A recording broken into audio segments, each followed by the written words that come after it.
0 to 60 in 4.1 seconds. It's all electric. I tell you what, and I want to say publicly, I have a commitment from Mary when they make the first electric Corvette, I get to drive it. Right, Mary? You think I'm kidding? I'm not kidding. President Biden, like a kid on Christmas, announcing its goal of 50% new U.S. vehicle sales by 2030 to all be electric. Of course, the automakers are on board right now, which makes old-fashioned gas-powered cars my loser of the week. Joining me now, District Media President Beverly Hallberg. Beverly, while the cars may be a loser in the eyes of the White House and others, for that reason, it actually makes me the winner of the week. Take a look. You hear that? Well, that's the Hellcat 6.2-liter supercharged V8, 702 horsepower, 650 pounds of torque, the fastest pickup truck in the world, 0 to 60 in less than 13 seconds, and I just bought it. That's right. They're going to make these things illegal, so I got mine now. That makes me the winner of the week. All right, Beverly.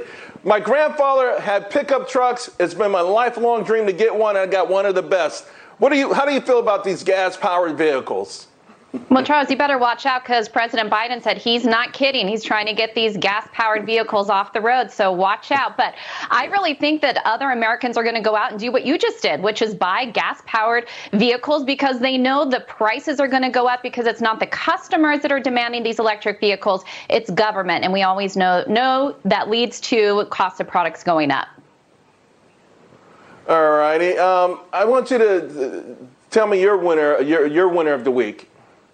My winner of the week is a Taiwanese men's duo that won the badminton gold. They won gold this past week against China. And it's not just because of their Olympic skill that I have them as my winner, but it's because they actually use this platform to speak up for their country of Taiwan. China likes to refer to them as Chinese Taipei. And one of the contenders, one of the men who won gold, he took to Facebook and said, no, I am from Taiwan. I'm Taiwanese. And it takes a lot of guts to stand up against the government of China. So they are my winners of the week.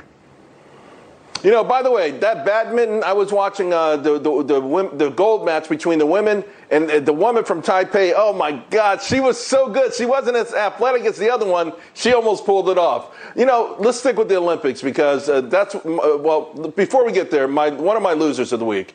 It's got to be Spirit Airlines, right? Now, the CEO was forced to apologize. They canceled 1,700 flights. It's just, this is a one day. Why can't the airlines get it together, Beverly?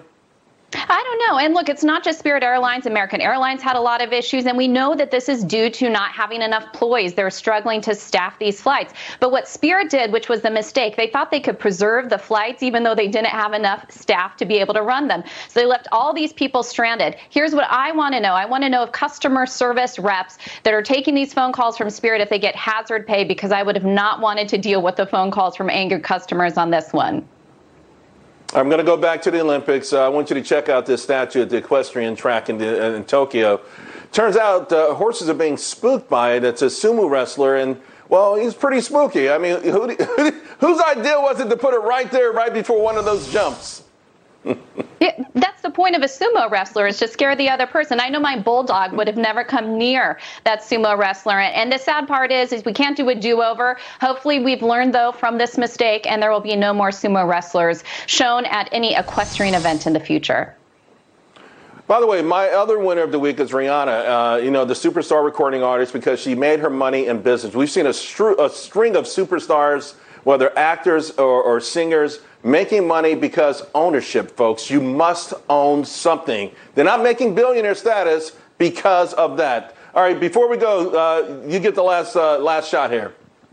So my loser of the week is IKEA, because they have fallen prey to this PR food stunt where you like to mix food with things that shouldn't be mixed. They came out this week with a candle scented like their iconic Swedish meatballs.